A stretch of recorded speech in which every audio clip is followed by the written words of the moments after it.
El Señor esté con vosotros. y con tu espíritu. Lectura del Santo Evangelio según San Mateo. Gloria a ti, Señor. En aquel tiempo dijo Jesús a sus discípulos: no juzguéis y no os juzgarán, porque os van a juzgar como juzguéis vosotros, y la medida que uséis la usarán con vosotros.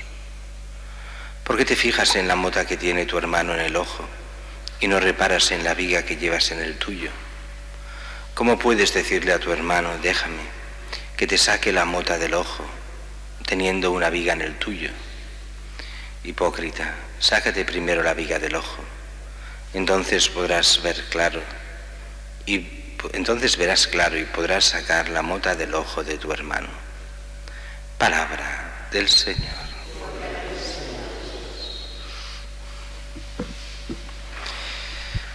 La primera lectura, estamos en este libro de los Reyes, donde vamos viendo la historia de Israel, y aquí como todo el reino del norte, o llamado reino de Israel, cae ante los asirios, y nos explica aquí un poco de lo que sería la teología de la historia.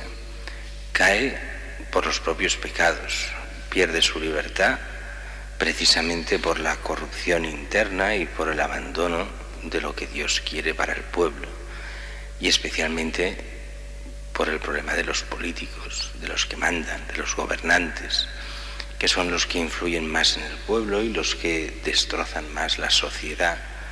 Y esto pasaba en aquellas generaciones, nos lo muestra el Antiguo Testamento, pero pasa, por desgracia, siempre.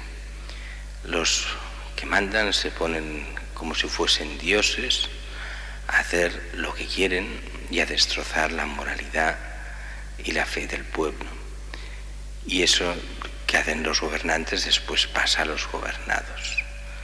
Aquí de momento quedará Judá todavía, el reino del norte cae ante Asiria, queda la libertad del reino del sur, o sea de Judá, pero también caerá por sus propios pecados más adelante.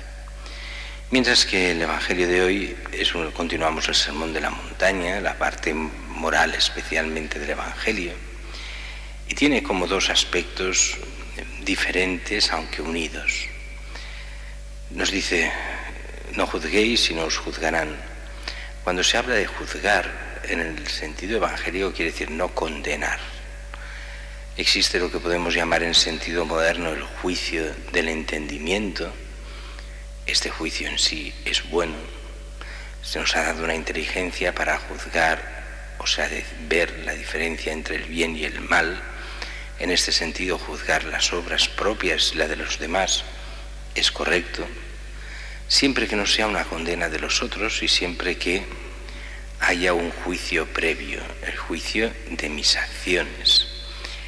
Por una parte es eso, y por eso, como te fijas en la mota que tiene tu hermano en el ojo y no reparas en la viga del tuyo, primero hay que cambiar nosotros, ver realmente las cosas graves en nosotros, para poder después juzgar sobre los demás. El gran error aquí es a dos niveles. Uno, el juicio de los malos sobre los buenos, o sea, aquellos que pecan gravemente y que se ponen a juzgar y condenar a aquellos que intentan hacer las cosas bien por cosas muy pequeñas, incluso muchas veces de interpretación.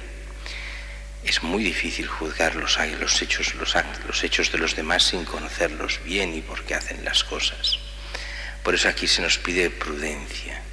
Primero sácate la viga de tu ojo, o sea, purifícate en tus pensamientos, en tus acciones, en tu vida moral, y entonces podrás ser tal vez maestro para los demás, pero primero tú cambia radicalmente.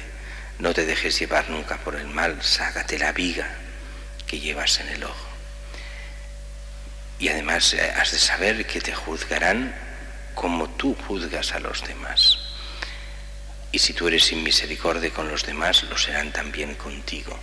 Así que cuidado a la hora de juzgar, buscar primero juzgarse a sí mismos. Solo después podrás buscar el reparar a los demás. Pero eso también tiene un segundo aspecto.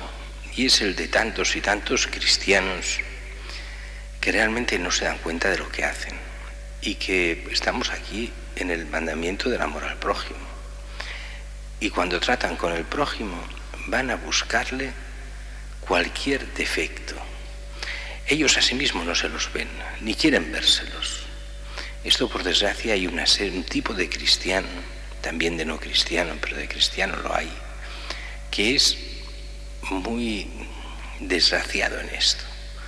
Va a buscar cómo humillar a los demás, cómo sacarles aquel defecto que tiene, no grave, un defecto pequeño, pero cómo humillarlo, cómo encontrarlo, cómo hacer que aquella persona, cómo denigrar a la persona que tienes delante, y de esta forma que crearte un ambiente de superioridad respecto a él. Y él normalmente tiene una viga enorme en el ojo, pero no es capaz de verla. Pero en los demás va buscando, incluso creando situaciones de denigración del otro, buscando siempre a ver cómo humillar. Y eso, por desgracia, pasa en muchos cristianos. Denota en el fondo a veces envidia, a veces un cierto odio, otras veces un cierto grado de inmadurez adolescente. En otros casos parece como aquel tipo de personas que simplemente tienen como un complejo de inferioridad que han de humillar.